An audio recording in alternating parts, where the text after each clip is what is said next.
you about, looks like, man, we have a huge crowd here today. That's fantastic. How many are you are planning on graduating from Ignite? All right, I see a lot of hands. Give me thumbs up. Down there on your little your Zoom screen, for those of you who are Zoom pros, you can throw in little hearts and emojis and handshakes and thumbs up and all those kind of fun things. Emojis aren't necessarily my love language. Having said that, when you're talking to people all over the country, but it's really just you in a room, this could be a whole lot more fun if we were having some conversations and you guys had questions.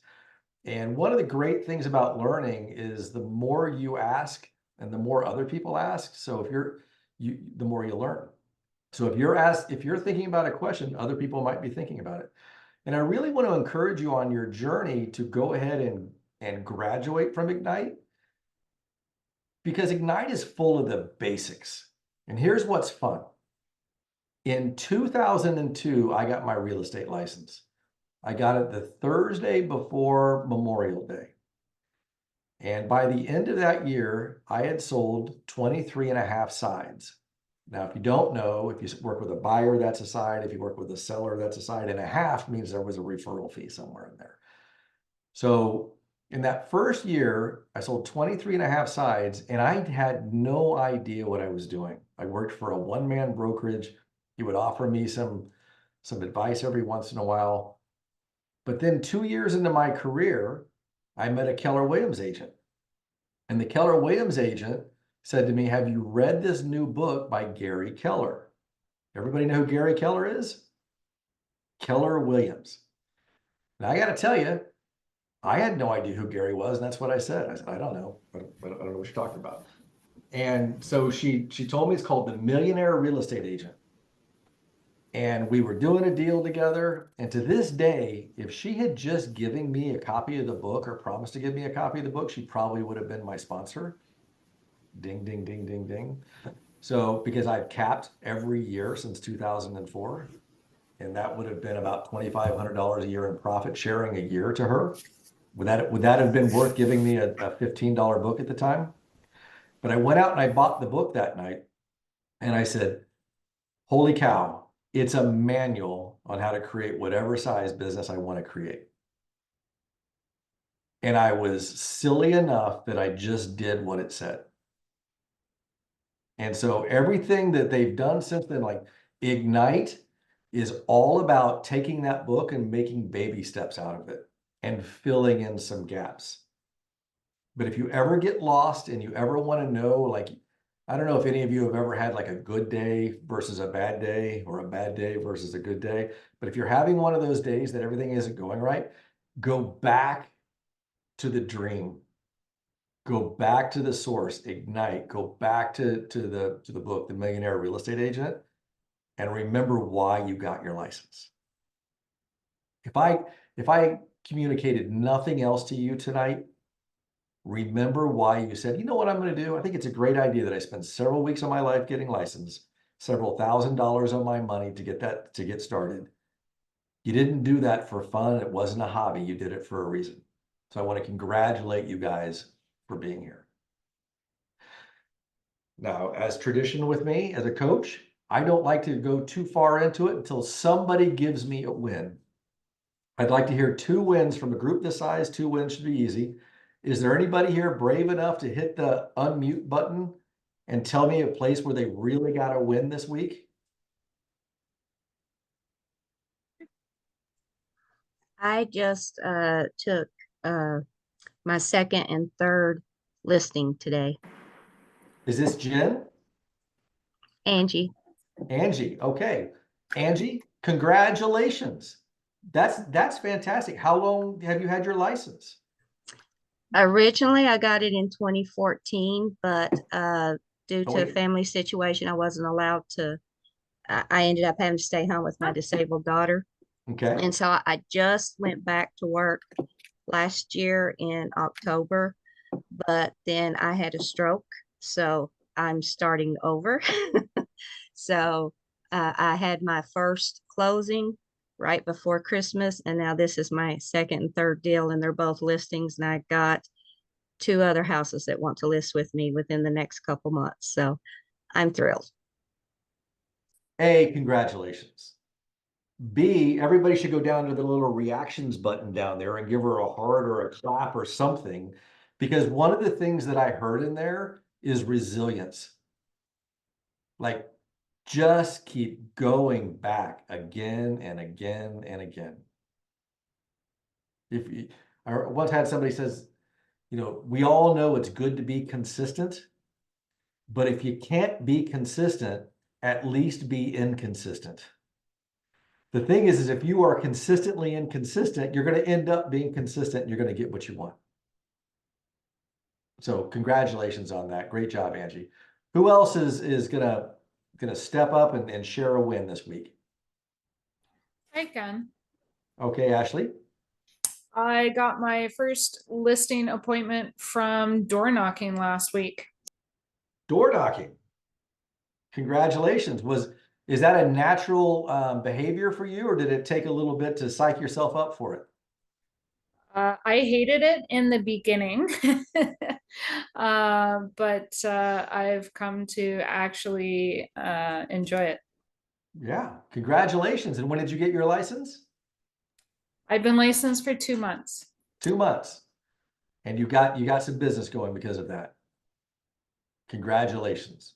Great job. Thank To this day, I am not the biggest fan of for sale by owners. I've got my reasons for that. Okay. And I'm just telling you my story. Now, it doesn't have to be your story. There's people in our office that are really good with for sale by owners. But my first listing was a for sale by owner. Because here's what I figured out very early in my business. My mortgage company didn't care what I liked to do or didn't like to do. It just wanted to get paid. And so I had to do some things I didn't like. Has anybody in here ever had a job? Any kind of job at all? Were there things that you had to do that maybe weren't your favorite? Okay, welcome to real estate. So actually, I love that you said that, hey, this wasn't something I was looking forward to, and yet you did it anyway, and you got rewarded for it. Congratulations. Again, more claps, more whatever. I don't even know how to do all that kind of stuff. So let's just have some fun there. All right. So we're going to be talking about win the buyer, and I'm going to start sharing my screen now, if that's okay with you guys, so that we can get started.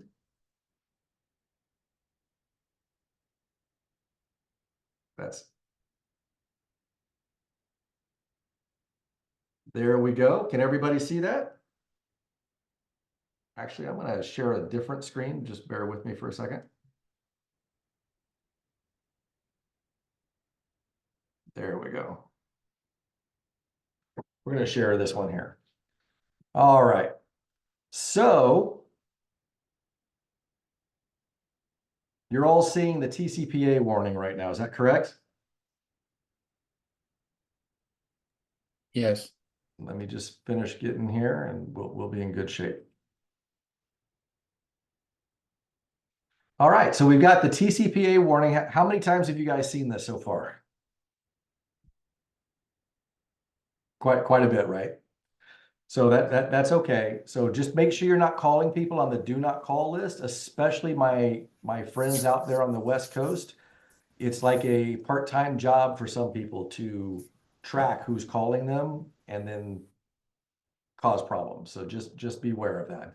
So be paying attention to that. We've all learned about fair housing. We've all learned about spam. And, you know, we want to make sure that we're using technology the correct way. We've got a lot of copyrighted materials in here. So just make sure you're doing things the right way. Is that easy enough to do?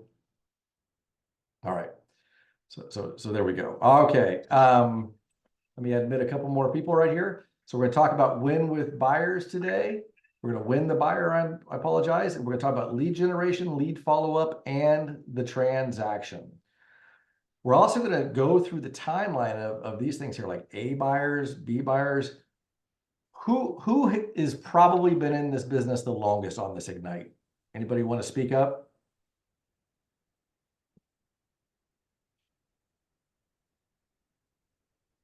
Nobody? Okay. I'm into like 4 years or 5 years. 5 years? Yes. No. So Barbara, I'm gonna put you on mute there. Okay. So, but Danilo, you've been about 4 years, 5 years, something like that is what I'm hearing. Yes, sir. Correct. Okay, fantastic. Have you noticed that there's a difference in the seriousness of all the different kinds of buyers? Yes, definitely. Yeah, Motivation. absolutely, right? So we're going to kind of talk about what is an A buyer and how to make sure that you're working with the right people, getting the appointment all the way through a closing. And closings are definitely fun. So the right approach to close for a meeting is the only approach. Just ask for it. That seems pretty clear, right? Does anybody have a story around just asking? Yes. Yes. Okay. Danilo, do you mind being transparent with me here? Go ahead, sir. Okay. What is the story you have around that? Uh, Does it make you nervous or you feel like you're asking for something you don't have a right to? I just ask for it. If you can say no, it's not Yeah. gonna kill you. Yeah, that's just it. Here's the thing I always like to remind people when we're just asking people for their business, when we're asking them for their trust. If anybody here has ever been to breakfast at any restaurant in America and you order hash browns, what's one of the questions any waitress or waiter is going to ask you? They're going to ask you, would you like ketchup with that? Right? Yes. If Yes. you say no, does she go in the back and break down in tears with her friends and say, I can't believe it. They don't want ketchup. They don't want my ketchup. No, what they just said the guy didn't want ketchup. If I'm asking somebody, are you looking to buy a house or are you looking to get pre-qualified? And they say no at that time, I'm just going to keep looking. We're gonna find out the differences and really look for our A buyers and kind of go from there. All right. You can't be too emotional on this. Well, it can be. It can be. And yet again, what story are we bringing to every transaction? We didn't break down in our jobs generally if somebody told us no. So, but this can definitely seem more personal. So what is an A buyer? So lead generate and lead follow up, an A buyer comes in. An A buyer is able and willing to do business in the next 10 to 14 days. So write that down. Your A buyers are ready, willing, and able to do business in the next 10 to 14 days. If that's true, and it is, by the way, how often should you be following up with an A buyer?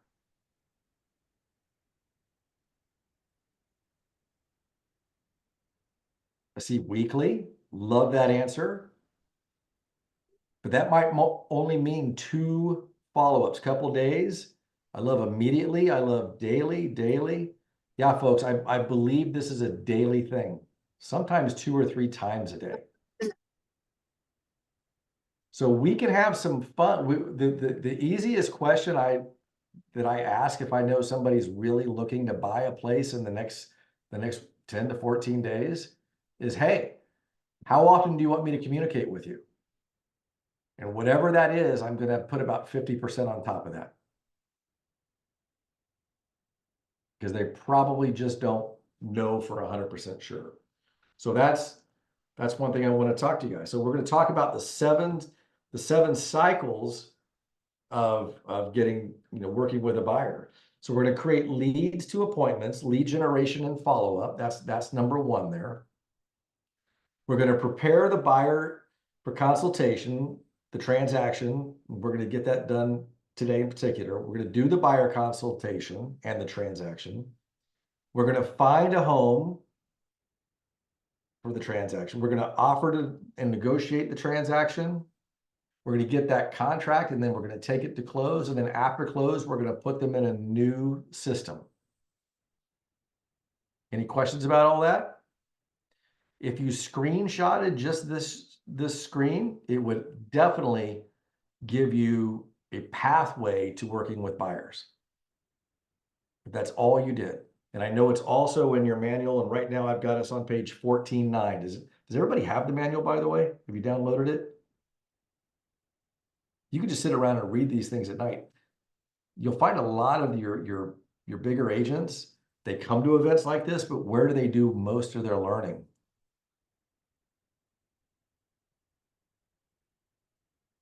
On their own, at night. If you're a single mom, you might have to miss a little bit of sleep because your kids are finally in bed. If you're a dad working 2 jobs, you might have to miss a little sleep because everybody's asleep. So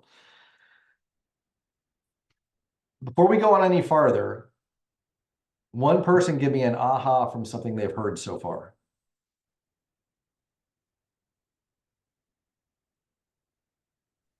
A buyers are ready to go in 10 to 14 days. Well, that was almost like a loaded comment. That's an agent in my office. Good to see you, Denise.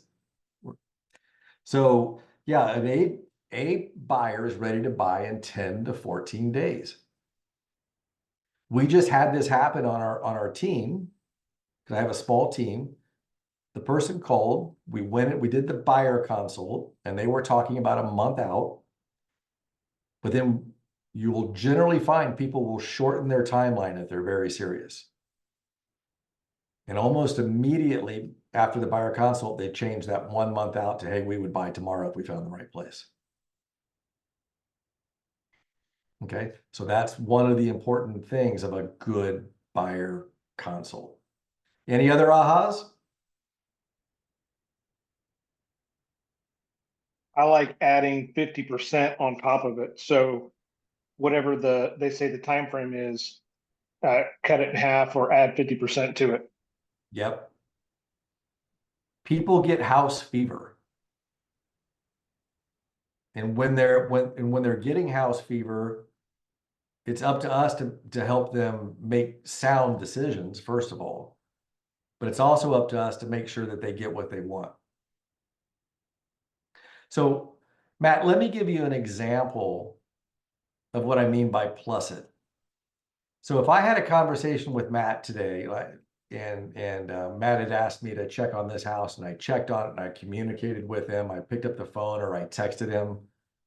What I would probably do at the end of the day, in most cases, is I would send Matt a follow-up email. And the follow-up email would say, hey, as promised, I called you about that house at 123 Main Street, and we agreed that this one wasn't for you for reasons of 1, 2, and 3. How does it make you feel when somebody repeats back to you what you told them? Like they're listening and paying attention. There you go. Do you think that builds trust or takes away from trust?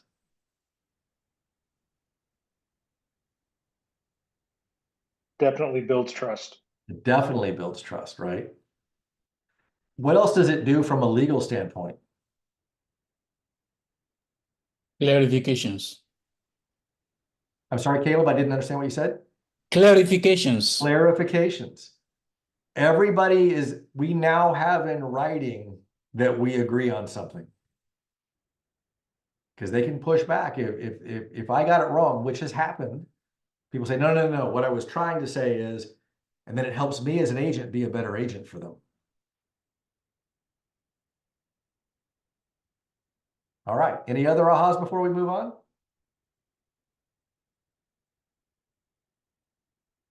Fantastic. By the way, before we do move on, does anybody need to send a text to somebody they talked to today to follow up with them from a conversation from today? Yes. All right. I'm going to give you 20 seconds to do it. Is there somebody from today's interactions that you could send a follow-up text with to show your professionalism as a real estate agent? Was it Ashley that just got her first contract or your first listing? Yeah. Is there something you could text that seller and just say, oh, by the way, or as promised?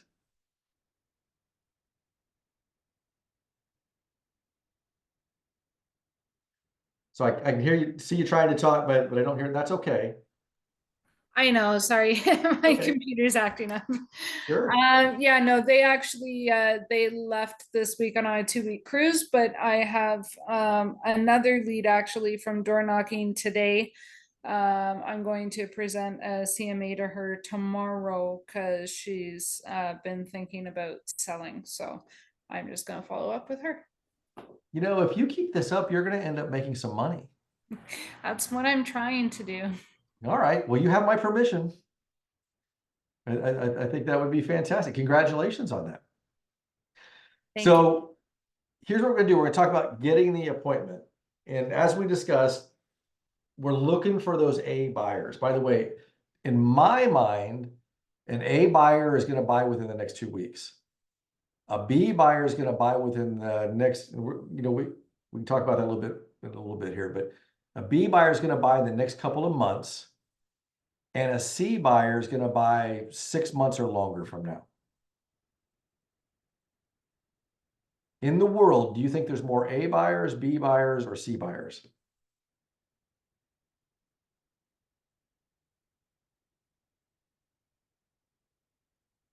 Yeah, C. I think that's absolutely true. And so there's a MAPS instructor, I mean a KWU instructor out there. His name is Gene Rivers. He talks about there's a fortune in the follow-up. So pay attention as we go through these follow-up systems. And when I say things like the number one way of getting an appointment is to respond to lead inquiries right away. Not later tonight, not tomorrow, not next Wednesday, but as soon as you get that inquiry. Because that's when they're thinking about real estate, and there's a saying out there, speed to the lead. Now, we all have to live our lives as well, and don't we want to get back to people if they're thinking about spending $100,000, $200,000, $500,000, $1 million? Wouldn't you rather have that conversation with them sooner than later? Absolutely. You want to get their valid and complete contact information and save it to command and create an opportunity. Why do you want to create an opportunity? Anybody got any ideas?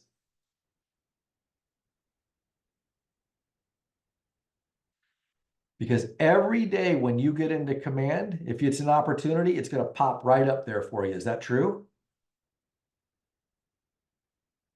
And if it's popping up for it, because here's one of the worst things that can happen. Matt, can I talk with you just for a second?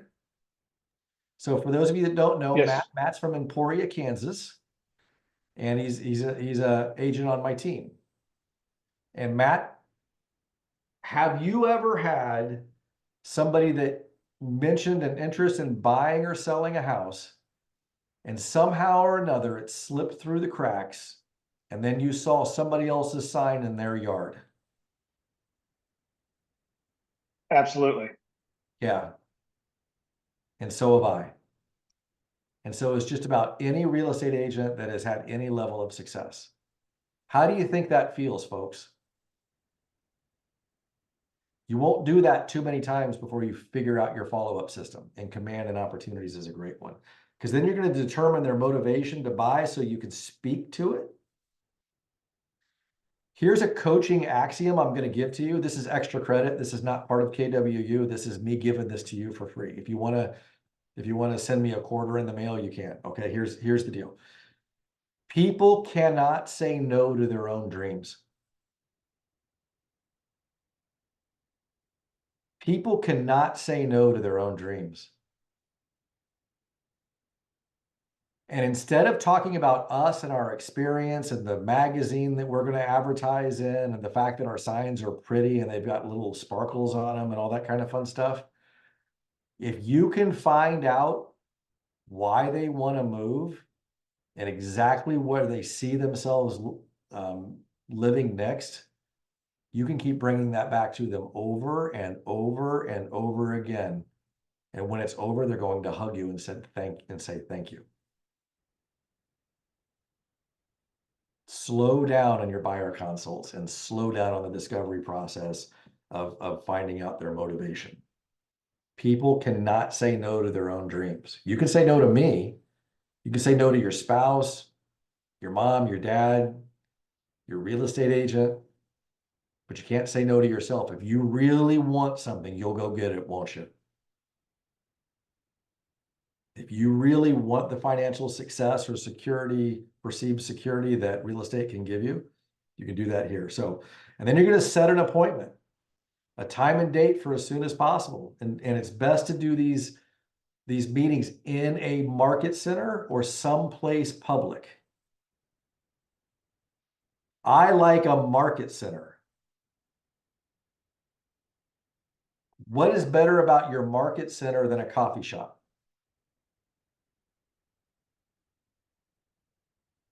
For one thing, you don't have somebody coming over and asking if they can help you every 60 seconds and breaks the mode. So I believe you say Min Lo Faso. I'm not trying to call you out, but the Aurora Borealis is one of the great treats of my life. I love the Aurora Borealis. Great background there. So just wanted to say that. So any questions about that? Getting the appointment? So like I said, we want to respond to those leads right away, get a valid appointment, determine their motivation so you can speak to it and set the appointment. Then we want to 7 close to appointment tactics. We're going to show the benefits of working with us. We're going to do the take back close, the negative positive close.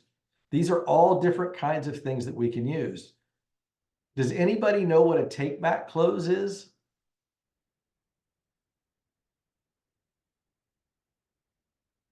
What are the take back closes that I like to use is listen, I don't even know if we're a fit. I don't even know if we're a fit. Denise, I really love what you're saying, and I think that we could really get well together. But one of the things I know is it's better to sit down and have a conversation. And you're looking to check me out to make sure I'm a fit for you, and I'm looking to see if you're the right fit for me. Okay. The negative positive close, I mean, that's kind of self-explanatory. You bring up a negative and then you bring up a positive. Listen, the market's really tough right now. I know interest rates are higher than they were 2 years ago. I know it takes more to buy, but you know what? By working with me, in the last year, I've helped 27 people find a home. So you're in the right hands. Negative, positive. Give them what they're looking for. Oh man. How many of you have started previewing houses on a regular basis? Anybody want to raise their hand on that one? Okay, Alexis? Fantastic. The power of previewing homes is you get to learn the inventory. You get to learn to see what a $450,000 house looks like in your market, whether that's good or bad. Okay. And it's amazing how where attention goes, energy flows. When you start looking at houses and then you start talking to people, you can go, you know what? I literally just saw that house last night. You need to meet me over there because that neighborhood is popping. Okay. But first, you need to come into the market center so we can talk about buyer agency, and I need to know exactly what your motivations are for this. But you can say it from a position of strength because you really did see it last night.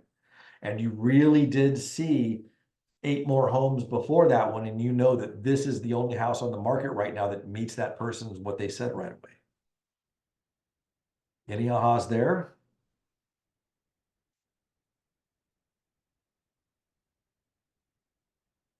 So I love the trial close. You just give them a trial close. So are you ready to get started? Are you ready to get started?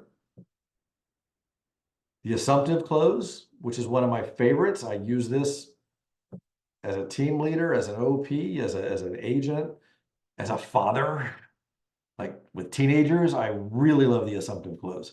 Sounds like we should meet. I'm available most times this week, so what time works best for you? Or however you want to handle that second part. Okay. And then the tie downs. Sounds like we should probably get started soon. Does that sound like a good idea? You want to make this happen, don't you? Right? You use your tie downs. Develop these skills along the way. So with buyer objections to the appointment, we're going to ask questions, we're going to empathize, we're going to identify the real issue, we're going to offer a solution, we're going to urge an agreement. What's another word for objections that we could put in there?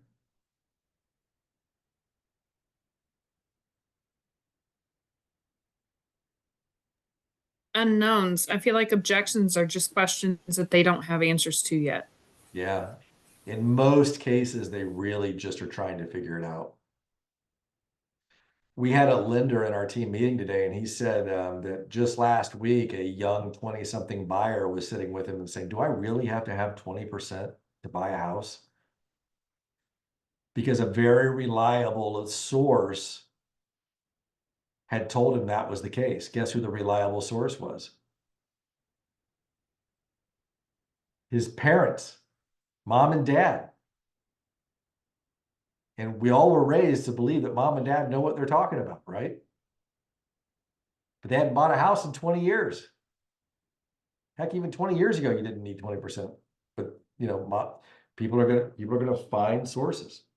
So you want to me, it's buyer questions, you know, to the appointment. You want to review the 5-step system in your participant guide that you guys all have about this ask questions and empathize. And, you know, let's talk about empathy just for a second. In writing here, it says, I certainly understand how you feel. But you know what's really cool about empathy is if you actually have it. People can feel if you're really out to help them. Do you guys know the difference between somebody who just wants to get paid and somebody who's really helping you? Wouldn't it be true for them as well?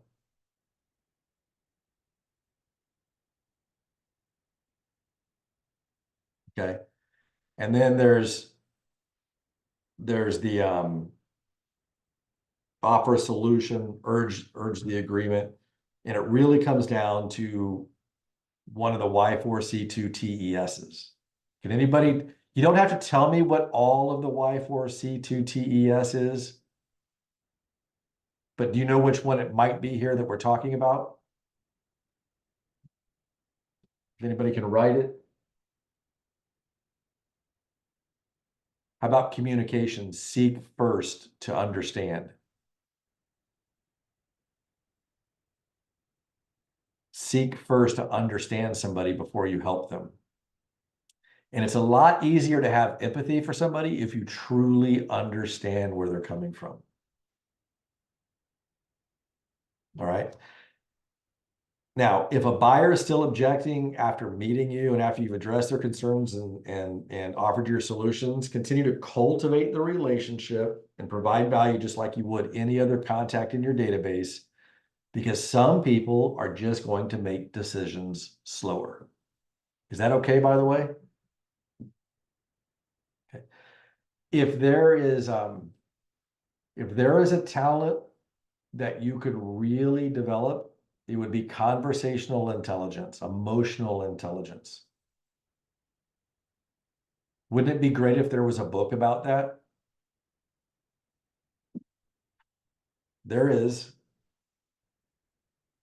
I keep it on my desk because I talk to it all the time. It's called Conversational Intelligence. It's by Judith Glaser. Conversational Intelligence by Judith Glaser. No, it is not written by me or any relative or friend. It is a fantastic, fantastic book on how to really get in touch with what somebody's saying, and therefore you can really begin to communicate with them.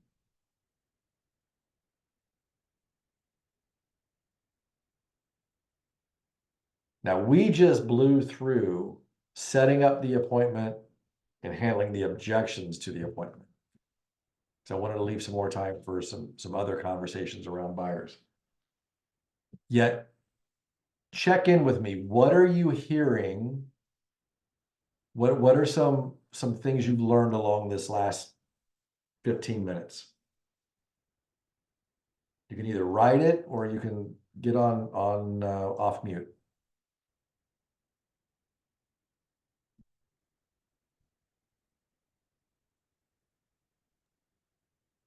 The biggest things that are a reminder for me are the closes and the having the right systems in place. Okay. We're going to talk more about systems as the night wears on. All right. Somebody that's not Matt, The importance of following up. the importance of following up. Natasha, how long have you had your license? A little over 2 months now. Congratulations. Thank you. So have you been able to start following up with people, and what kind of reactions are you getting? I'm a dual agent. And so really finding that, that time outside of my day job Mhm. is my biggest challenge, but everybody has had a positive reaction for me to tell them because they have trusted me in some other ways already. In what I do, the job that I'm already in. So it's kind of easy for them to trust me in this, even though I'm new. I already had that trusting relationship, but it's been very positive. Now my thing is going to be working on the follow-up because most of those are all C. Most of them are all C. That's okay. It's all right. You got to start somewhere. It sounds like Right. Ashley has a lot of C people on her list too. That's why she's out door knocking looking for some A's. Right. Now, I'm speaking for Ashley, but Ashley can jump on and say, no, that's not true. I've got plenty of A's. We all have to start somewhere, Natasha. So congratulations. Again, I'll here's also some be extra doing an credit. open house as well. So that'll Open be good house. A great way to find A for buyers. somebody in my market center. I've kind of put myself out there for weekends. Has everybody here done an open house yet? If you haven't, can I encourage you to go do one, or at least co-host one with somebody that's more experienced? I love what Lisa said there. She said C's have a lot of A friends or something like that. It went by so fast. C's have a lot of A friends. I love that. Get out there and really start putting yourself out there, because here's the fun thing. I can already promise you, you're going to flub it up a couple of times. Welcome to business. Not a week goes through that I haven't flubbed something up. But if you can get out there and start practicing these things and putting them into motion, you're going to be great. And you can start becoming empathetic with real people, with real housing situations that you learn to help them with. It's a lot of fun.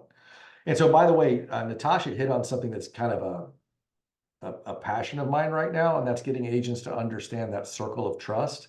So write this down. Boy, you're going to go, man, that guy from Kansas gave me a lot of homework. Well, all right, how much money do you want to make? Like, have you ever really thought about this? For $2,000 or $3,000 and a couple of weeks of your time, if you're in Texas, it's like 80 hours, but if you're in some states, it's like 20 hours. You got a ticket that says you're in business for yourself in one of the highest paying professions if you do it right. And now you can make 6 figures or 7 figures or 8 figures a year from a $3,000 investment. Have you thought about that? Because before real estate, I opened a brick and mortar place and it cost me $80,000, and I had to make that just before I could start making a profit. And I was never going to make what I'm making in real estate. Sorry, I just keep getting distracted by the opportunity that real estate is. And like I am telling you, some of you don't even quite realize what you have yet. And I'm here to shake you and say, you took the huge first step. Believe in yourself and let's go. Let's read. Let's do some exercise. So on page 137 of the Millionaire Real Estate Agent Playbook 2, which comes out in October, go to your team leader or productivity coach tomorrow and say, This guy from Kansas last night was telling me about the MREA Playbook 2, make sure it's 2, because I want a copy of it. I think it's like 25 bucks.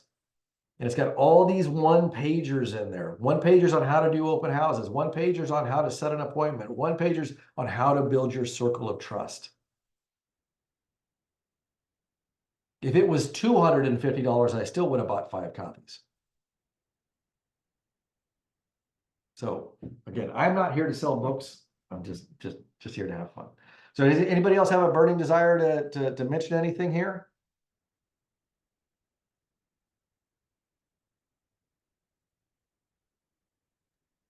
Okay. What's the name of I'm sorry, what was the name of the book? The last book I'm mentioning, or the Yes. okay, so the MREA, Millionaire Real Estate Agent Playbook, version 2. I wish I had one here. I'm at my home desk, not my office desk. The MREA Playbook, version 2.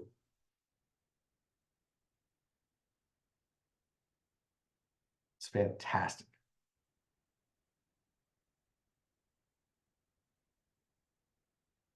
Okay, so now we're preparing for the buyer consultation. And we're going to do the buyer consultation. Oops, I messed up something here. So we're going to do the buyer consultation preparation checklist. We're going to confirm the appointment date and time, the appointment location. I know that sounds crazy, but so just Jeremy just wrote something. He says, will the first version become available as well? I believe the first version is still available. And I know that one of our agents bought the first version by accident. So it's a great version, by the way. But if you're going to get the latest and greatest, get the latest and greatest, right? So, so you want to confirm the appointment date and location, ensure all the decision makers will attend. Whether the missing spouse is actually the decision maker, we don't know, but we do know they're a great reason for us not to be able to make any decisions that night if they're not there. So get the both, if it's husband and wife or husband and husband or whatever the situation is, get them there. Get them there, okay? Complete your buyer guide, prepare the meeting space, review the lead sheet, be prepared when they walk in. And if there's one thing that you will not find in your book here, the number one thing you should be prepared for when they come in is to listen. To listen. When you ask them about their home, it's not a perfunctory question. Really listen to what they're telling you. There used to be a saying out there, and it still shows around here, that buyers are liars. And the premise was that buyers end up buying something completely different than what they said they wanted. And I used to go around saying buyers are liars until one day, you know what I realized? The saying should have been, my agent wasn't asking me the right questions and wasn't listening when he did. I'm talking just about me now. None of you, I'm sure, would ever do this, okay? But you really want to find out what they're truly looking for and why it's important. Yeah, I wasn't listening. Exactly, Wilfredo. It's exactly what was happening. I was bringing my stories into their home purchase, which is just silly. I hear agents all the time, well, that's not a good neighborhood. Really?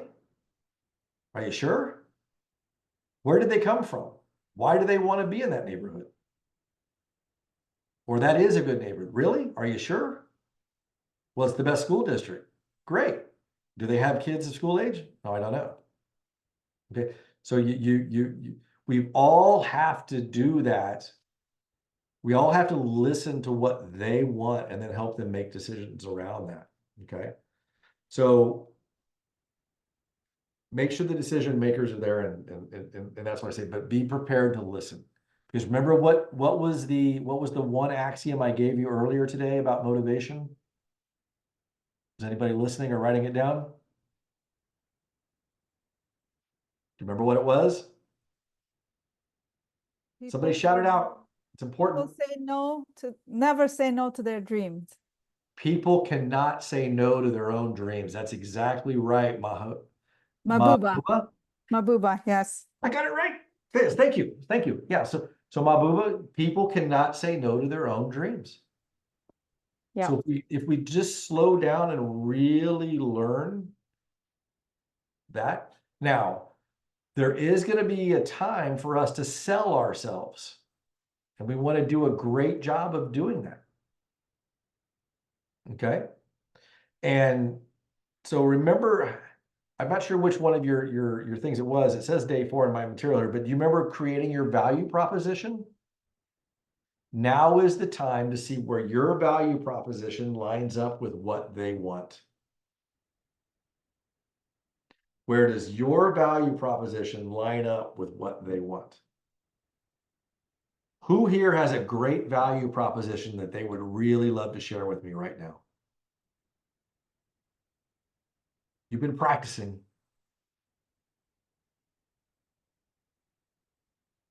Anyone?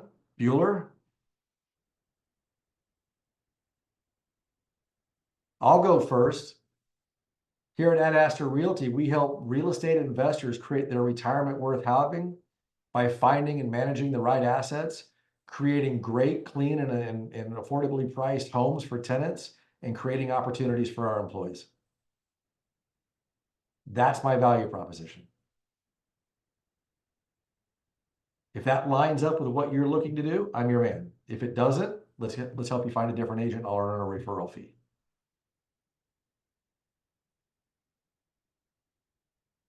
Okay, there's more than one ways to skin these cats.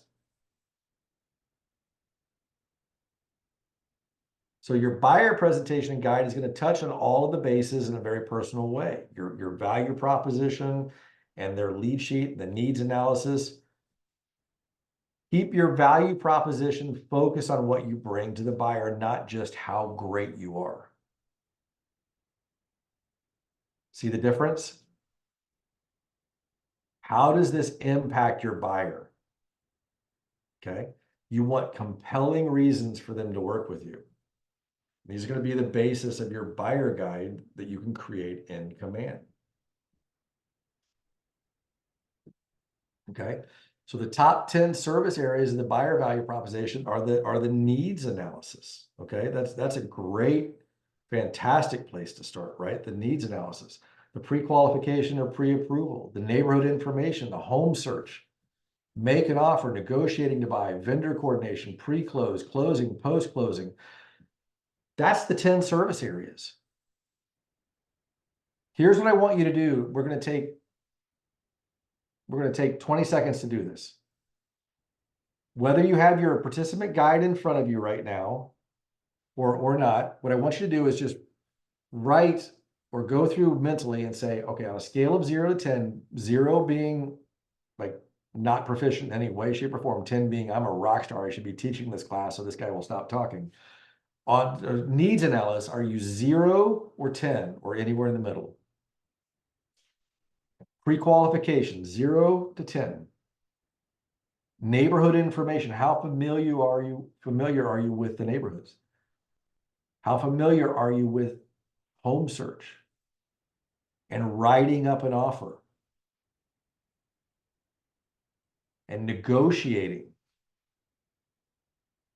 Do you already have a vendor list or know where to go get one when you get somebody under contract? Do you already have a closing checklist from contract to close so that when you get a pending contract or an escrow contract, whatever your part of the country calls it, that you'll have that checklist? Have you sat in on a closing with one of your favorite agents in the office and said, listen, can I just sit in the room? I won't say a word. I might say, hi, it was nice to meet you, and hi, it was nice to meet you. That's the only thing I'm allowed to say. I'll just sit there and listen so that you won't be surprised at your first closing. And then you can set up your post-closing. Thoughts about those 10 service areas?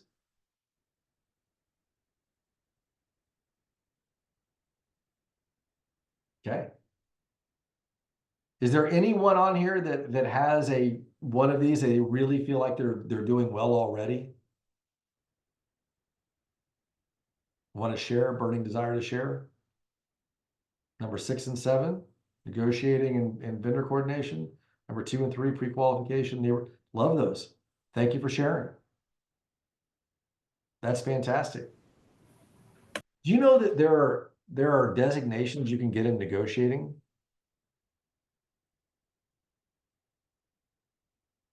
It's pretty cool. So I see your question there. What somebody was saying, where can I get a checklist for all these processes? So your market center or top agents will have a checklist for some of these. Okay, so if you go ask your productivity coach. Checklists are created inside of Command a lot of times now in the smart plans. So, but each region or MLS may have some variance into how some of these things are done. And then just kind of write down everything you do through your first couple of deals so you can begin to modify your checklist. That's a great question, by the way. I see Susie's talking about Rennie. Yeah, that's a negotiation designation. As we've entered the new world of compensation, which I'm not going to go into in depth here because everybody's broker might have a different way of doing this. But just as a general rule, how important do you think being really skilled at negotiation is now that you're also negotiating your own compensation?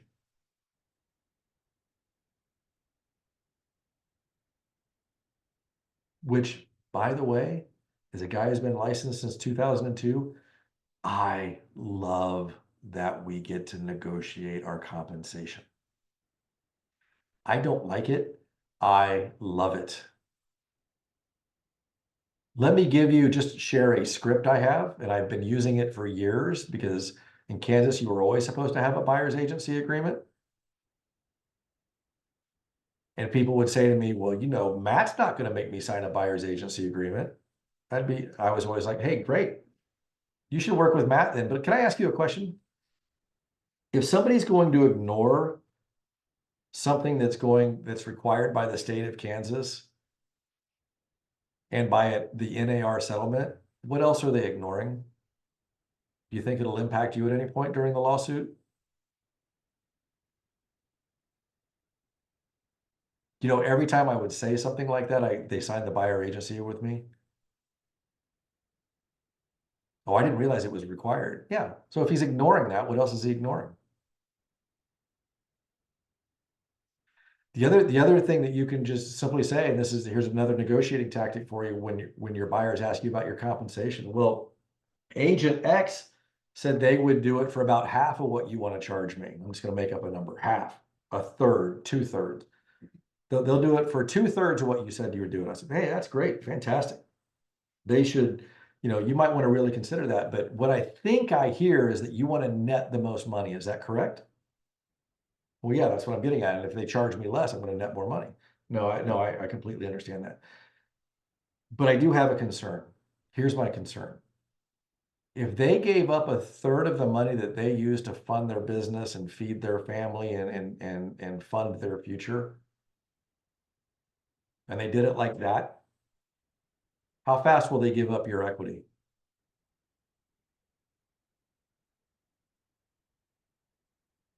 How fast will they give up your equity? Just think about that. If you get really good at negotiating, you can have some fun with folks. Again, almost every time they'll go ahead and sign with me. Because it makes sense, doesn't it? So get good at negotiation. Every class in your market center or every class in your MLS that has about negotiating, go. Go, go, go, go, go. All right. Any questions about that before we move on?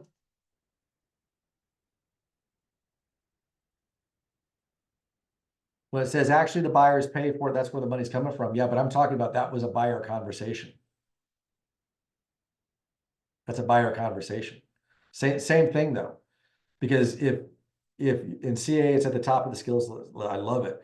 So if you're still negotiating with the seller's agent and the seller at that time. And there's negotiations to be had from both sides, depending on who you choose to represent in that particular transaction. So let's talk about putting together your buyer guide.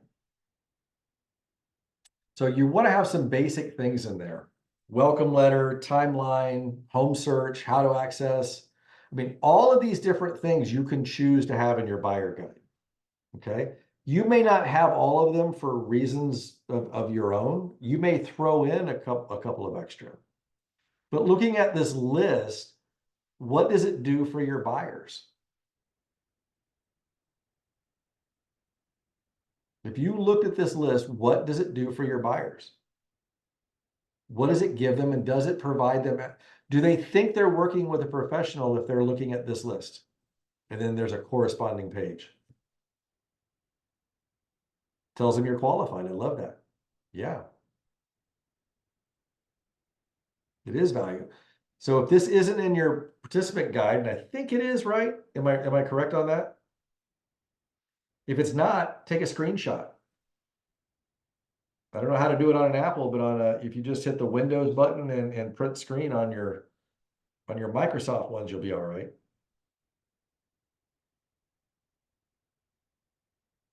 An informative and helpful buyer guide will really put your buyers at ease, and it will explain the process to them, and it will make sure that you cover everything that needs to be covered.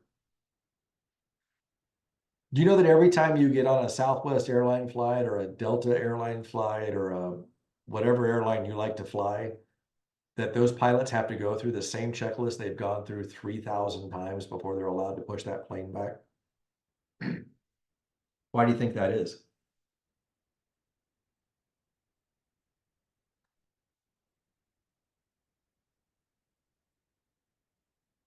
Because there are old pilots and there are bold pilots, but there are no old bold pilots. So you want to have a checklist to make sure that you don't get complacent and start missing things. I think I saw something in the comments for, so as not to forget anything, safety, how do you provide school information? School information can be found in a lot of different places. Depending on your metropolitan area or rural area, sit down with somebody in your office that can help you with that. But like RPR, Realtors Property Resource, if you guys have access to that, there's all sorts of sites out there. I'm very careful about giving them too much school information. And what I mean by that is, well, what's the best school district? Careful how you answer that. Like in my area, most people would say it's what we call Blue Valley schools. Okay, well, that's great. Even 20 years ago when I was moving back to Kansas City, people said Blue Valley schools, Blue Valley schools, Blue Valley schools. The problem is I got less house in Blue Valley, but the bigger problem was I had 2 of my 4 kids were adopted with special needs. And Blue Valley is a fantastic school district for people with kids that are on the upper end of the, abilities, but Olathe had the special needs resources. So what your idea of the best school district might be completely different than somebody else's idea. Right? So just be careful about how much of that information, because, and by the way, don't tread into waters that violate fair housing. Do not make decisions for people. It's not a healthy way to help your clients. Moving tips and all those kind of things. Anybody doing any of these particularly well? You know what? If some of you are from the same office, it could be a lot of fun. It could be a lot of fun for you guys to get together, and one person takes 1 through 10, 11 through 20, and 21 through 30, and come up with these things together. Then stick your own logos on there and that kind of thing.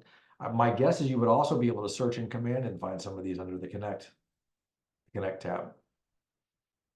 if that's important to you. Any thoughts or how's about all that so far?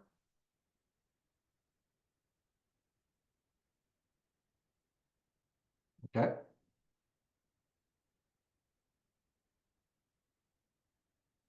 So now let's go to the buyer guide table of contents.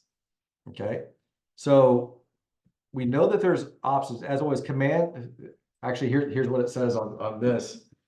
Keep in mind, guys, sometimes I apologize. I'm a rainmaker now, and I've sold 3 houses in the last 5 years.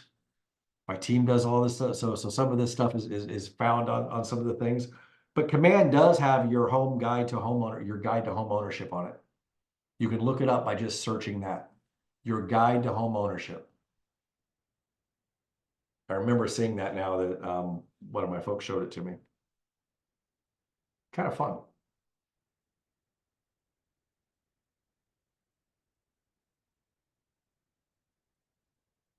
Each section of the buyer presentation helps you connect with the buyer and build confidence of your value proposition. You can add to, delete, or reorder any of the sections and whatever you want. You can print this out and pre-deliver it. You can put it on your laptop. You can do whichever one that you feel best with, or your tablet. What resources do you need to prepare your buyer? Well, you're going to need a buyer lead sheet, an MLS, market center assets like logo, address, your photo, and your contact information. Have all of you invested in a really nice professional headshot? I really want to encourage you to do so. Really want to encourage you to do so. Remember to go back and change the table of contents to reflect what your order ends up being. Again, you can remove some of those sections if you don't choose to cover them. Make sense? The first page sets the tone of your relationship. Start by asking buyers to explain their dream home buying experience. Turn to this page in your participation guide. Okay, so your needs come first. What is the go back to people cannot say no to their own dreams. So when your needs come first, what's one of the questions we really want to sit and park on? Denise, Daniel, where do you see yourselves in the next home? What does it look like? What's the neighborhood? What schools do you see your kids going to if you have kids? Oh, you want a 4-car garage because you got 3 play cars? Fantastic. What kind of cars do you have? Okay, so what row are we going to put them in? Like which car get? I want them living in the house before we've even gone and seen a house. People can't say no to their own dreams. Okay.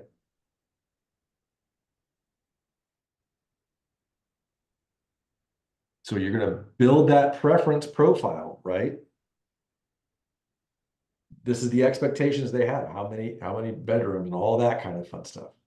This is where you tell your client that every single day you can turn your phone off at 9 p.m. Listen, this is how you communicate to them. For years, I was a Pop-Tart agent, and I was available to them 24 hours a day. How sustainable is that when you have a family? It's not very sustainable. So then I started saying, I'm only available between 8 and 6. Now, if there's an emergency or a contract comes in, how much kickback did I get from the public? 0. Almost none of my buyers or sellers had any problem with me setting the proper hours. Then I stopped working Sundays. And I started getting a ton of flack. You know who I got the flack from? You guys, other real estate agents. I would have agents say, well, I work Sundays. You need to work Sundays. But my clients were like, yeah, if you need a day for your family, go ahead. Now, if there was an emergency or an offer came in, we would deal with it. Okay, but this is where you get to set those expectations. It's where your clients tell you how challenging mornings are for them as well. What are the hours that they want to be contacted in? How do they want to be communicated with? Do they want a phone call? Do they want a text? Or do they want an email? And don't give me any of this, all the generation this or the generation that does this or that. Ask them. Most of my clients are old people with lots of money. And they're business leaders and business decision makers. And so they want text because they can sit in a meeting and they can answer my text. They can't answer the phone call. So we want to find out, we want to build their preferences. And by the way, how do you think that makes your customers feel, your clients feel when you're asking these kinds of questions?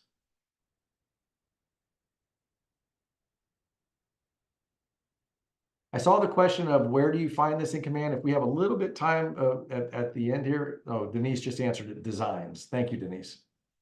Thank you for answering that. Okay. Yeah, it makes them feel valued and important. Are there exceptions to every rule? Of course there are. Okay. But if they're feeling valued and important and it feels like you care, you're now building empathy, which is one of that page 137 of the MREA model 2 that I was giving you guys. Okay. And so you're going to keep track of this in Command. You're going to keep track of this on your sheet. You're going to learn it as time goes on. They should be taking notes during this presentation to capture the information. Get them participatory. As soon as you can get them participating with you, you're in great shape. Then you're going to update all this information in Command when it's done. And by the way, I love to send a follow-up email. Hey, this is what I think we agreed to. Over communicate. Okay. Now we're going to get to the buyer's wish list. Okay. We're going to get to the buyer's wish list. And we're going to say, listen, the home wish list section will guide your buyers to ask the ideal home. Customize these questions for your market and the information. Don't be asking about ranch houses if all you have is townhouses. Okay. If you're selling in downtown Baltimore and you're asking about ranch houses, you're not listening. Okay. It's mostly townhouses and stately single family homes from what I remember in my time in Baltimore. It's a great practice to keep various versions as you create them. Eventually you might find that you've got different sections of town have different buyer guides. Okay. But this is what we call the needs analysis. This is the foundation of your search and relationship with your client. This is where you're really listening to the answers. It's how you capture a precise picture of what they're looking for, where they're looking for it. And we're going to go into the compact questionnaire in just a second. The preference section begins with the home wish list and then touches on the questions about the neighborhood preference. Even if your client already knows the neighborhood they're interested in, knowing what they like about that neighborhood can help you expand your search if you aren't finding homes at the price point they want, and can help you best pinpoint the houses for them in that neighborhood. Now, there's nothing I can do about the person that wants I'm just going to make this up because depending where you are, this might be a lot of money or not very much money. If somebody wants a $500,000 house in $1 million neighborhood, that gets difficult, right? Doesn't matter how well you listen. So you're going to have to develop some skills as far as setting expectations around that as well. Any thoughts about the buyer guide before we move on? Does this client list work for investor clients? Yes. Yes. Let me give you a great question to ask, Kate. What kind of tenants are you looking to attract? That's a great question. And I don't mean religion, race. I mean like if you're thinking about buying, like I live in what I would call a suburban bedroom community. And one of the main reasons people move there is for the school district so they can put their kids in that school district. So if I was buying a 2-bedroom, 1-bath house in that, I would be like, I'm not sure this is the right investment property for you. You want a 4-bedroom, 3-bedroom minimum, 4-bedroom with 2 to 2.5 baths. Because then you're gonna have the bell curve of who's moving to Olathe. It really just has to do with your possibilities list, like how the most people are moving to Olathe because of this. Let's provide that kind of house. Make sense? Now, there's another part of Kansas City, Missouri, which is just a hop, skip, and a jump away, where a 2-bedroom, 1-bath is perfect. So yes, Kate, asking these kinds of questions for your investors, maybe starting with, what are you looking for as far as your tenant as well? We're looking for the most qualified tenant, obviously, but you're just looking for certain things there. So, any other thoughts about that before we move on? All right. You've got your neighborhood insights templates, okay? You want this in your buyer presentation to demonstrate your knowledge and expertise. This page positions you as a local real estate expert of choice. Where do you find information for the neighborhood insights page? Anybody know?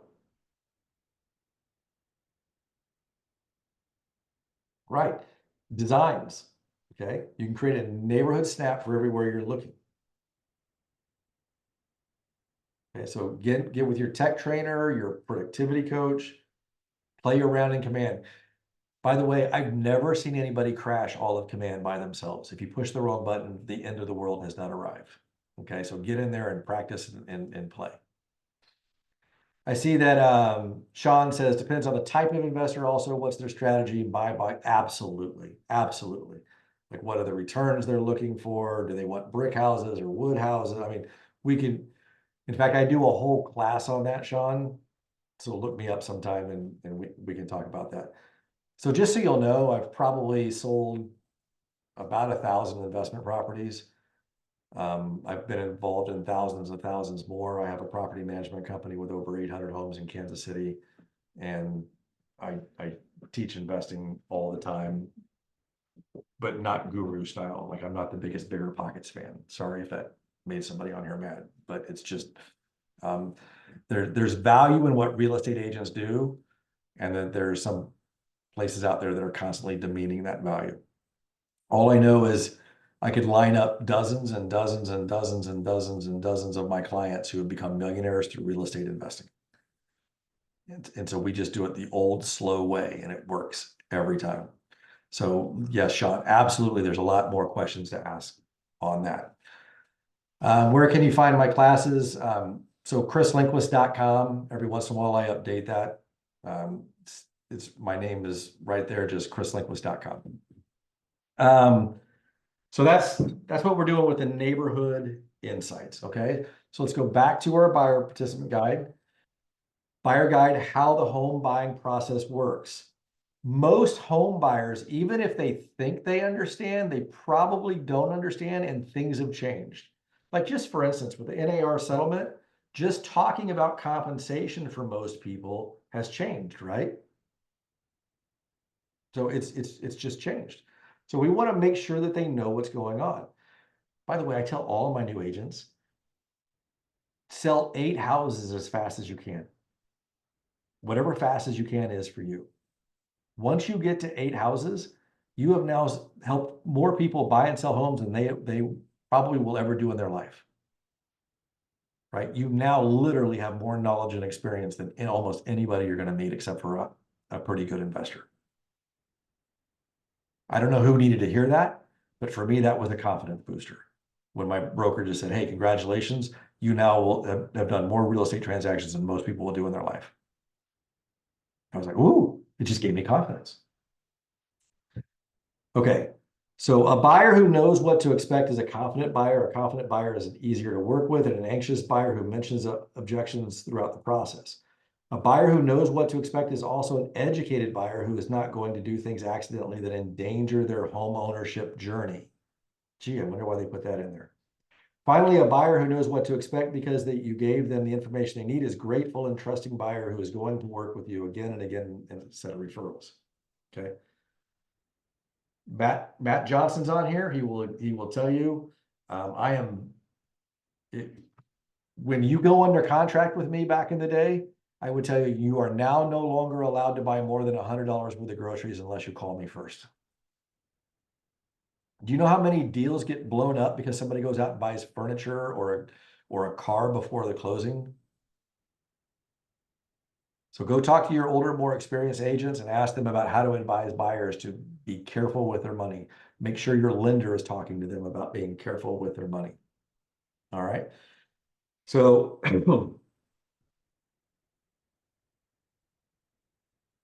so this part of the buyer presentation is optional. It's highly recommended that you reach Keller Mortgage, okay? So if you want to learn more about Keller Mortgage, please talk to your folks in the market center that can guide you to Keller Mortgage. But you can also just get the app on your telephone and lead people to get the Keller Mortgage, or you can work with the lender that you're already making relationships with. And by the way, sometimes I hear people say, well, I've got this one lender. Have three or four. If I put everybody on this thing here to a party, would you all get along equally? Some people would gravitate to other people just more easily, right? The same is true with your folks. Where can we? So Sean, you said, is that up to $300 now? Help me understand what you're saying. I apologize. I probably missed something.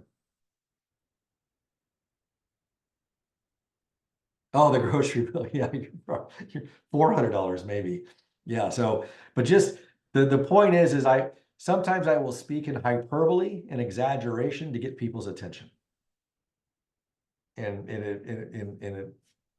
it seems to work for me. It may not work for you. So, and that's the last piece of advice I'll just give you, which is a complete lie. I'll give you more advice, but just learn to be yourself with people. Learn to be yourself, because there's only one you, and you have a tribe out there, and you just got to go find them. They're waiting for you, which, by the way, leads to another book called Tribes by Seth Godin. Tribes by Seth Godin. You might say, this guy keeps giving me books to read. I don't know if I have this much time. Well, you know what? I'm a college dropout. I had to read and learn this part. If I was going to be really good in business, I had to figure out how to do it. Denise, you have your hand up before we go into the buyer guide. Chris, can you elaborate more on how you balance relationships and how you go over these sorts of things with your clients and not spend 6 hours in a buyer client meeting? Like, how do you match brevity with relationship? Because I've looked through this buyer packet, and there's so many pages there that I do this for a living and I get overwhelmed. Right. How do you make this work? So, well, a couple of things I would say. The first thing, guys, is, when you see scripts in like the shift book, or somebody in your office tells you about a script, or I gave you a script earlier about negotiations. Here's what I would say about that. First, you memorize, then you internalize, and then you personalize. Memorize, internalize, personalize.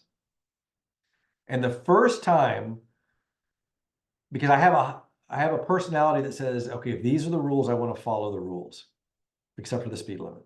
All right, but these are the rules, I want to follow the rules. So I would memorize the scripts from A to Z, A to Z, A to Z. So I had like 3 scripts completely memorized, and I'll never forget the day I was in a conversation with a seller, and they asked me a really hard question, and I answered them. And in real time in my head, I was like, oh my gosh, did I just say that? I had taken a line from this script and this script and this script and pulled a single line out of each one of those scripts, put them together in a way that made complete sense to the seller.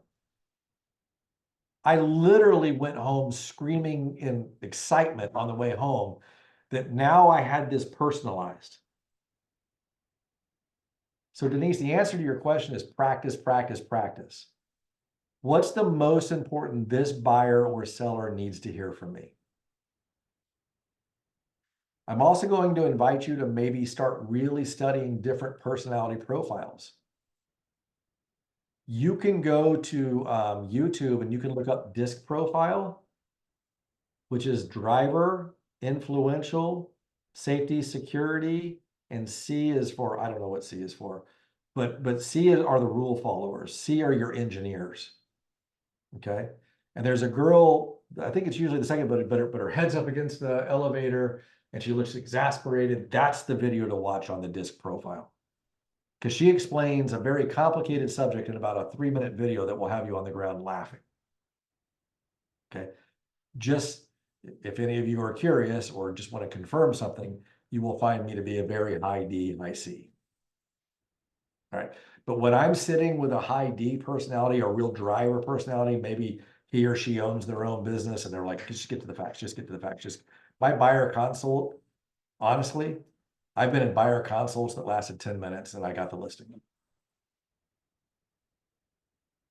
I've been in buyer consults with engineers that I learned very quickly. I'm just going to send all of this over to them a day or two ahead of time, and then we can go over it when I get there. And it's still going to take an hour and a half or 2 hours. Okay. Different personalities have different needs. It's not their job to adapt to me. It's my job to adapt to them.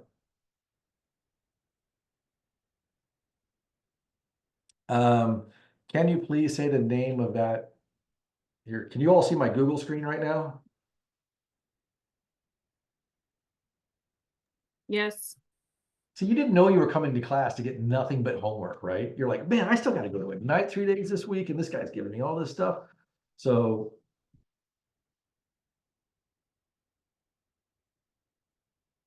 this one right here, this personality profile, 255,000 views.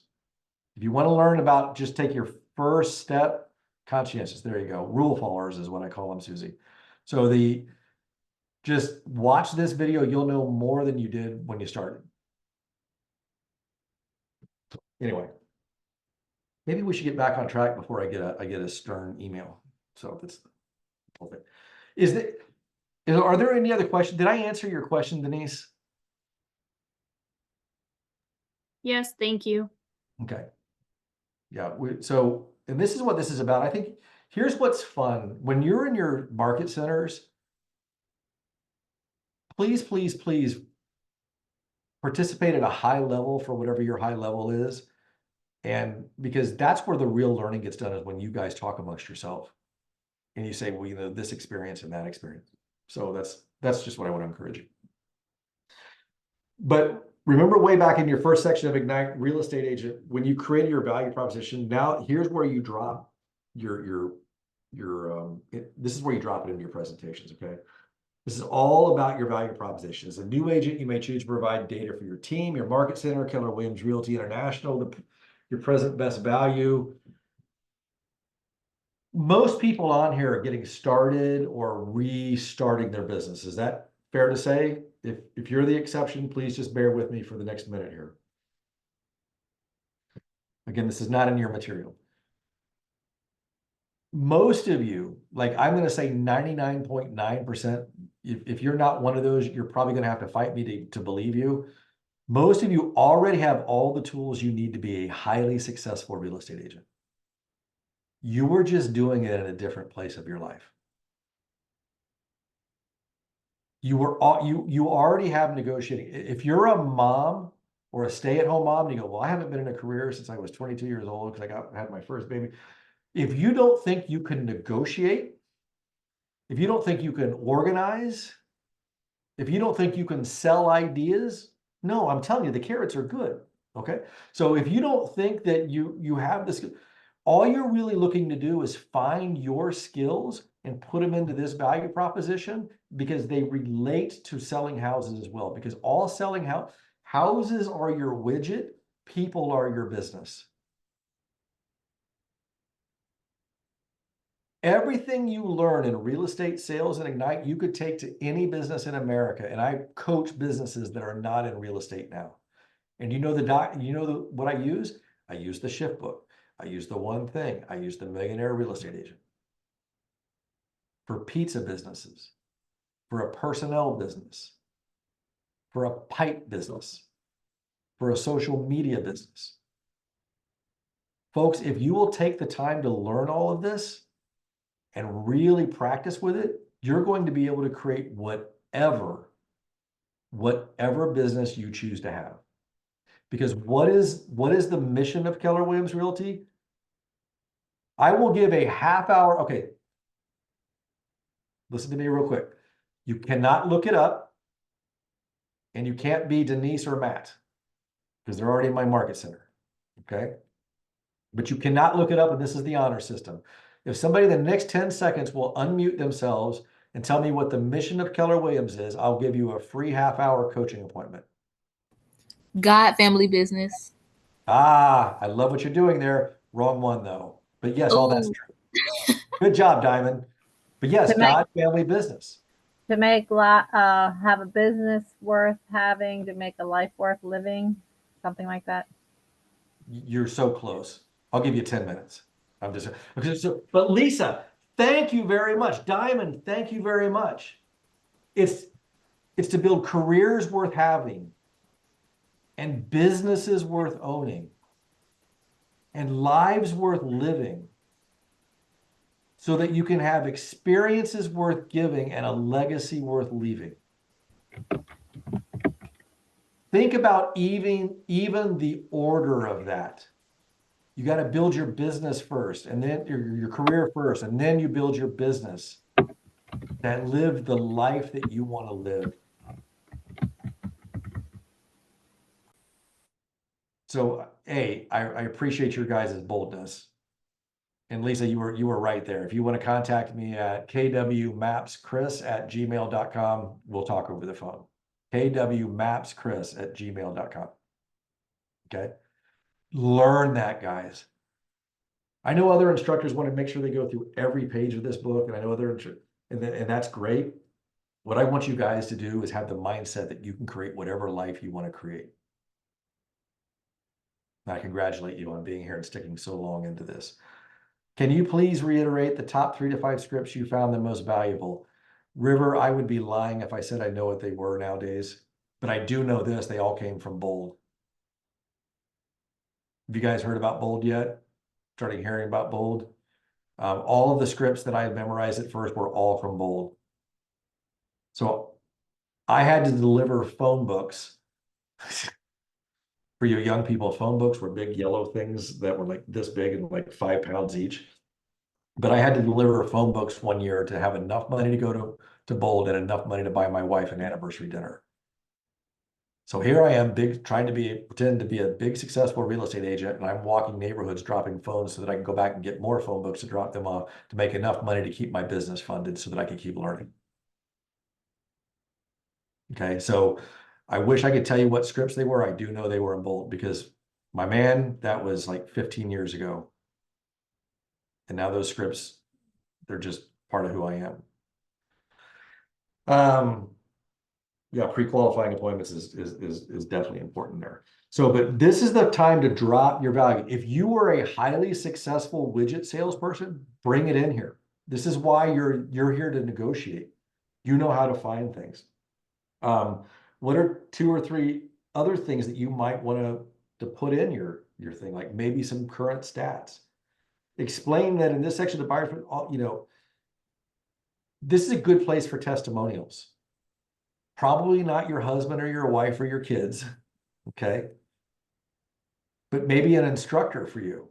Maybe a previous client from somewhere, because if you're building a circle of trust, I think it was Natasha that was on here earlier. We talked about she kind of danced on that circle of trust thing. If somebody from a previous life has been really believing in you, why is that quote going to hurt in the middle of your value proposition? It'll be fantastic. All right. Any other ahas from this section or questions? I got 7 new message. Got Bold coming, going to Bold next month. Yes, Bold, create a life worth living, God first, family, business. By the way, that's when I joined Keller Williams.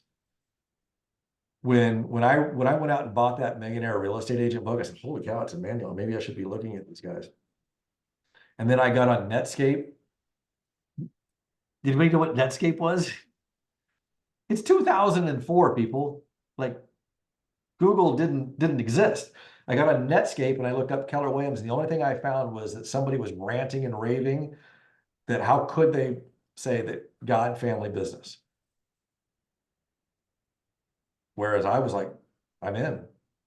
Like they're not afraid of it. And I've had people since then, because I've led a lot of people that said, well, which God? Okay, well, you can decide.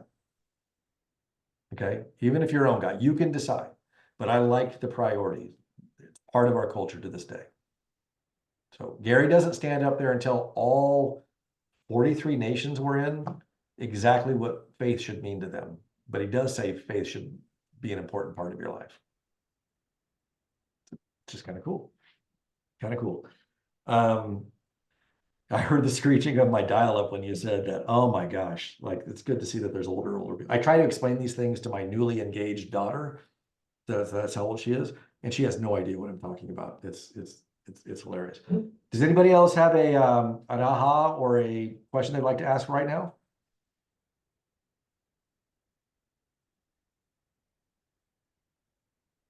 Okay. We're going to talk about the buyer consultation. I'm knowledgeable and caring and the best agent for these clients. They will appreciate my expertise and preparation and choose me to represent them as they buy a home.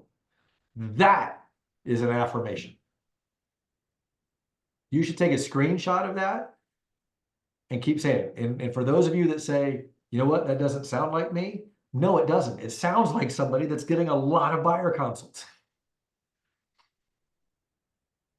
So take a screenshot of that. Crazy thing for me, crazy. Any listing I went to, any buyer consult I went to, I was in my car on the way there. I would listen to all sorts of music. It evolved over the years, but for the longest time, it was "Lose Yourself" by Eminem. Look, you only get one shot. Do not miss your chances. I mean, opportunity comes once. I would pump myself up. I would say things like this. So whatever it takes for you to really dial in to being and know that you're the most knowledgeable and caring person that this person's going to come across, there you go, right? You should have, you're going to welcome the buyer. You're going to have your needs analysis. You're going to have it all printed out. You're going to be ready to go or on your tablet, however you want to do it. But I'm going to make sure that they see that I'm prepared for this. In whatever way, fashion. I never had this particular thing, but I had something for them, right? Most of mine involved investments. Okay. So, but you're going to have to be prepared for your appointment. I even already have the list of the lenders that I'm going to let them talk to. Because I can't remember if it was Sean or somebody else was asking about investors. I would always tell them, listen, if you ask 1,000 real estate agents, do they work with investors? What's the answer going to be? Yes. Do they actually know the numbers? No. Like if you're gonna help somebody make or lose money, it's a good idea to know those numbers. And everybody can hear it. Listen, it's not rocket science. But the same with a lender. Do you understand what it means to work with an investor? Yes. Can you explain it to me? No. Make sure you're sending them to investors that can actually help them. Make sure that you know that you're working with a good lender because they can make a deal or blow up a deal. So interview the lenders for them. They get to choose. Okay. Teresa, I'm going to print out that affirmation and put it in my car. I love that. Yeah. Find the song that pumps you up. DJ Khaled, All I Do Is Win. Carrie Underwood. Champion. Like you guys might laugh at this. There's this old guy in Kansas that listens to all this kind of, yes, because like I do it before team meetings sometimes or ALC meetings. You've got to whatever it takes to blow yourself up. Okay. On that screen there was the no love letters. I'm not a big fan of love letters, and I never have been, and it's mostly centers around fair housing. Like I have I have a real heart for fair housing because I'm in property management and I see all sorts of stuff. And sometimes we just got to make sure that we're treating everybody the same, because unconscious bias is a real thing. There's actually a class in Keller Williams by Julia Lachey, and Julia Lachey runs an excellent class on unconscious bias that I would highly recommend for all of you to go on. And it's a free class, by the way, I think I'm 99% sure of. And you can probably find a web version on it on Connect tab through Command. All right. So you're going to get the signed buyer's agent agreement, and you know, what's the best way to get a signed buyer agreement?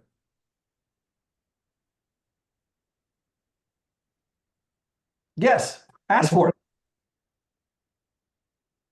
Ask for it. Here's my most complicated, trickiest, most subversive closing line. Are you ready to get started? And if they say yes, we're signing it, we're going to go. If they say no, we're going to find out more. I'm good either way. I just need to know before I leave. And by the way, do you know why I'm good either way? All right, I'm going to give you $1 quadrillion worth of value right now, because I'm already going to go do 5 other buyer consults that week or 5 other listing appointments that week. And I know that 3 to 5 of them are going to say yes. So I don't need you. So go back to your lead generation thing and get really good at it. What are the 4 models of the MREA?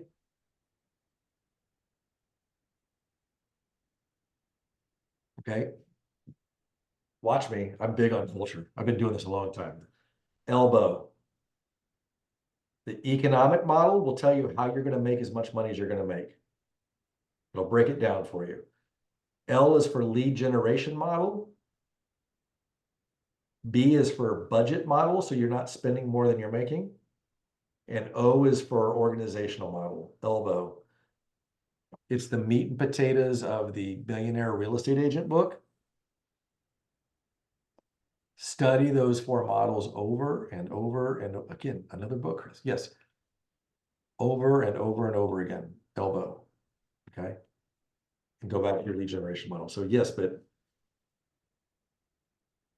you are the best person to help the people you're sitting with. And can I just give you a little hint?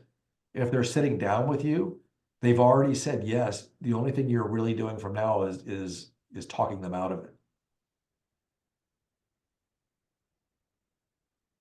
If some of you just went in and said, I can't believe you're sitting with me, well, let's go ahead and sign it right now, you would probably do better than just keeping talking.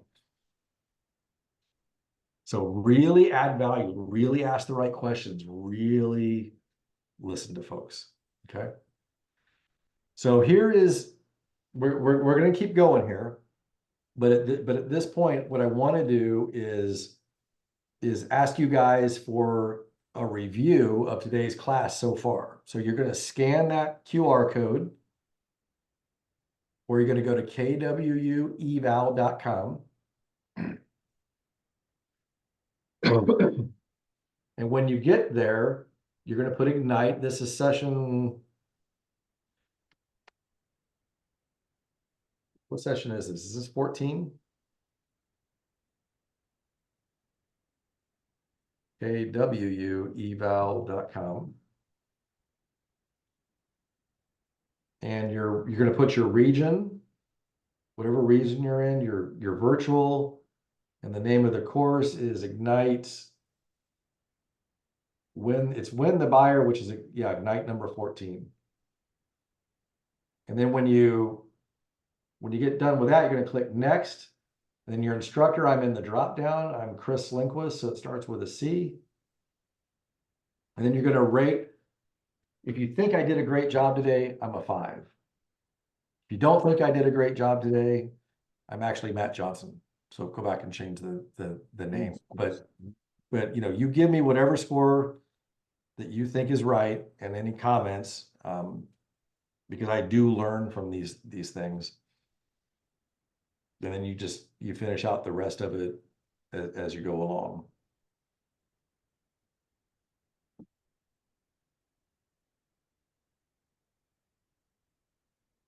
I'll give you like 30 more seconds, and then we'll get ready to close for the agreement go deeper into just asking for it.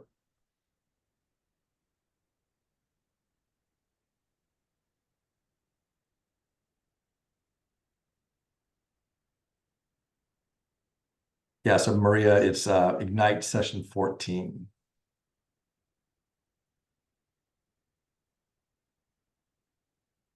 Here's what's fun about the closing. When you close for signing the agreement, it really should just be a natural extension of the conversation. I can't emphasize that enough. If you've gone through your buyer presentation, and if you've really asked all the questions about what they're looking for and why it's important to them and what their qualifications are financially to live in that neighborhood and to really dig deep on what's important to them, isn't the natural extension, are you ready to get started on this? What's your timeline?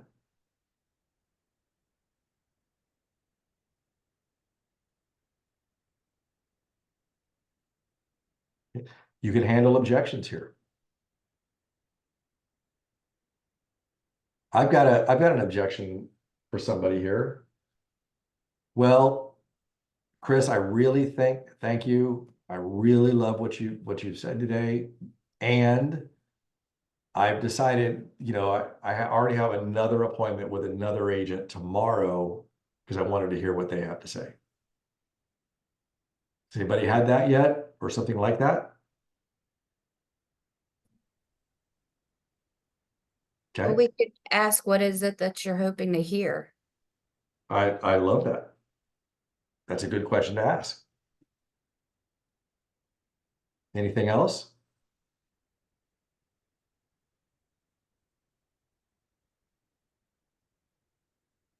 I think generally what I would say is, well, help me understand one thing first. We're looking for a 4-bedroom, can't be 3 because of your familial situation, how many kids you have. A minimum of 2.5 bath, but 3 is better. You're looking for this particular school district because it's close to where all your family lives and it's the schools you want to raise your kids in. You're looking for a price between A and B. And you're looking for somebody that can help you get the best price for this house. Is that correct? Okay. Right. Would you agree with me that I think I understand what you're looking for? Yeah. Okay. So is it something about me? Now they're always going to say no. They will always say no, by the way. I've never had somebody say yes. If they say yes, I probably sense that the meeting's been over a long time ago. But they will always say no. And then you say, great. Why don't we do the right thing and go ahead and get started? So as the agent you're going to meet with, what's their name? Well, it's Matt Johnson. Great. I'll call Matt for you and just go ahead and tell him that we already signed tonight, so you don't have to worry about it. I'll take care of that awkwardness for you. Do you know I've had people sign with me right then? And that is several times that's happened with me on the listing side. Let's just save you the trouble.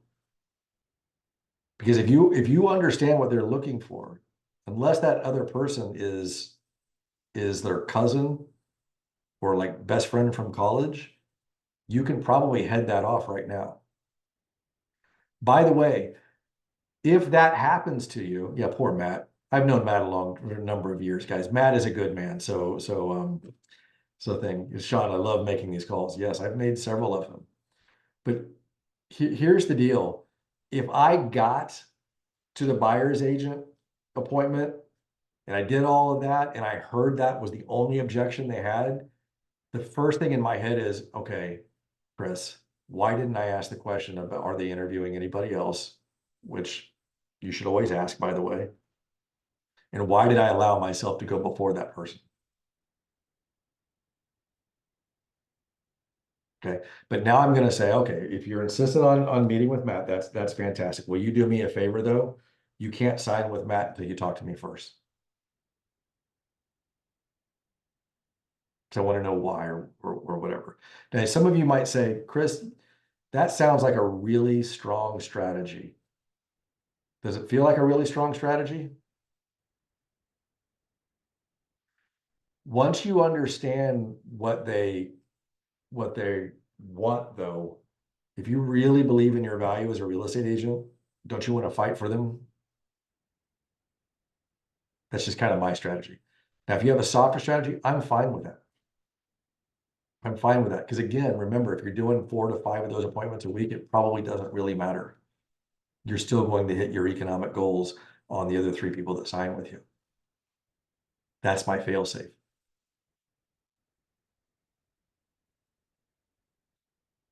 What are you guys hearing in that?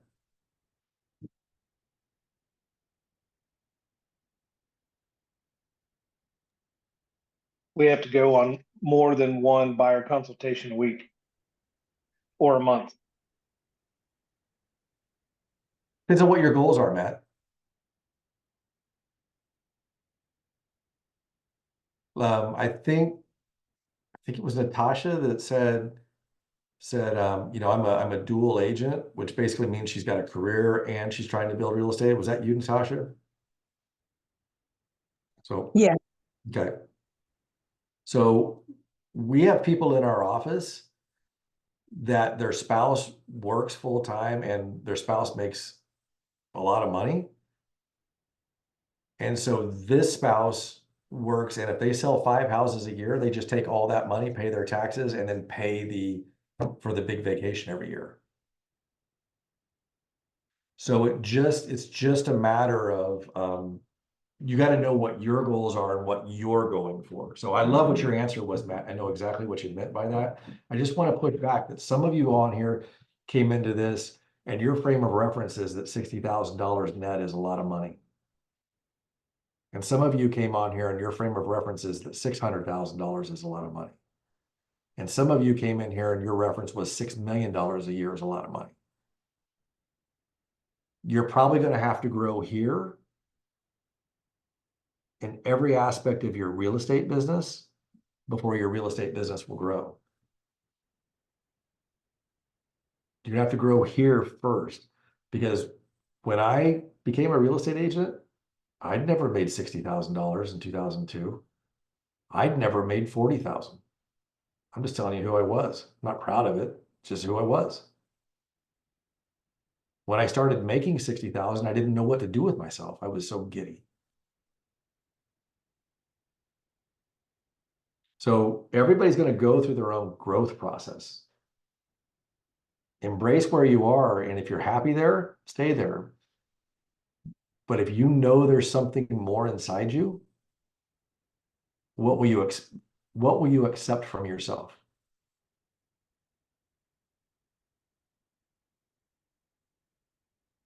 What will you accept from yourself? I would love to be doing 4 or 5 appointments a week. Then do them. If you've got the courage to go out and door knock, you've got the courage to build your list and be disciplined about that. Go do them. There's no reason you can't. Don't let people tell you you can't. So anyway, let's wrap up the buyer consultation. You've got your KW app. Make sure they have that. By the way, the KW app is killer for an open house. Give people your KW app at the open houses if they're not working with another agent. Because now you have their contact information too when you texted them the app. Now you can put them in your command and start marketing to them, and they can start playing around, and when they save something, you'll know it. Love that. Set the expectations. This is what happens next. I'm going to start the house search for you. Every day you're going to get an email from me. If you like something, I need you to contact me. Sounds like you'd like to contact me through text. That'll be fine. Okay. If I don't answer you right away, I will be answering you as expediently as possible. Expediently as possible. Okay. You're going to send the information out to them, and you're going to send lender recommendations and contact info and all that other kind of fun stuff. And if you have an assistant, you're going to give their information to the assistant. If you have a buyer's agent, you're going to give that information to the buyer's agent. You're just going to get started.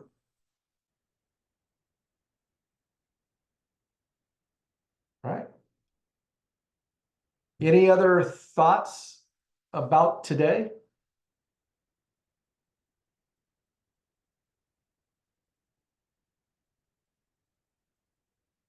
Here, I want to hear from 3 people, not named Denise or Matt. I want to hear from 3 people. What's the one action step you will take away from tonight? You spent 2 hours. You stayed till the end. What's the one action step you will take? Definitely utilizing the buyer's guide, the content in it. Okay. Using the buyer side content. Okay. Uh, So Diamond, hang on a second there, Al and Sue. So Diamond, when will that happen by? By tomorrow. By Because I already tomorrow? have, yes, I already have things in the works with like advertising and getting with buyers. So I feel confident knowing that I have technically like a spreadsheet to guide me along that process. Okay. So how will I know? I can email you. There you go. I put my email in the, I just put my email in the chat box. Oh, wait a minute. Perfect. Thank you. Actually, there we go. Okay. So my email is in there now. Okay, Alan, Sue, I think you wanted to talk next. Yeah, we're gonna redo our checklist, our buyer consultation checklist. Oh, I love it. Okay. When will that be done by? Probably tomorrow. So I'm okay with tomorrow or Thursday or next Wednesday, but probably gets me. Thursday. I'm smiling. Okay. All right. Chris, you'll have it your email by Thursday. Thursday. Fantastic. So my email is in there. Got it. Okay. What we're learning to do, folks, is to be accountable to our dreams. We're looking to be accountable to our own dreams. Samantha, I think you wanted to say something? So I really like, I've learned a lot actually, but the thing that I like that you said about how so I actually, I'm new and I haven't had any listings or anything like that, but I did have a lead and I called them. And when I told them about the buyer agency agreement and how it had to be signed before I showed him anything. I mean, I didn't say it exactly like that, but when we were talking about that, he said that he had looked at a home last week and he didn't have to sign anything. So with you saying, well, if they're going to do that, if they're going to break those rules, what other rules are they going to break? I like that. So I'm going to implement that when I'm talking to people. Yeah. So let me just caution all of you. If you say that to an investor, they are likely to say, I don't care. Investors, they're just looking for their best thing. But I would just tell people, look, you're wanting to make money. You don't want to mess around with this. Just do things the right way. So I love that, Samantha. But yes, on most people it does work. On my investors, I would just simply say, listen, you know what? We can make it for just this house or just today. But I have like 50 people that want me to help them get the best deal. Unless you sign this piece of paper, you can go find somebody else to work with. Now you might say, well, Chris, I don't know if I can say that right now. Well, then go get enough buyers and sellers that you can say it. And by the way, learn to say some of those things before maybe you're supposed to. How many of you, if you called your dentist right this second and said, I've got an unbelievable pain in my molar and it's killing me. It's killing me. How many of you have a dentist that would meet you and take care of that right now? Most of you, right? Okay. How many of you, if you called your dentist right now, said, listen, I got to see you tonight. I need my teeth cleaned. Is the dentist coming? Right. So all I'm trying to say is you have an expectation of your dentist and you have a full understanding that your dentist isn't going to come for trivial things. Why are we doing it in real estate?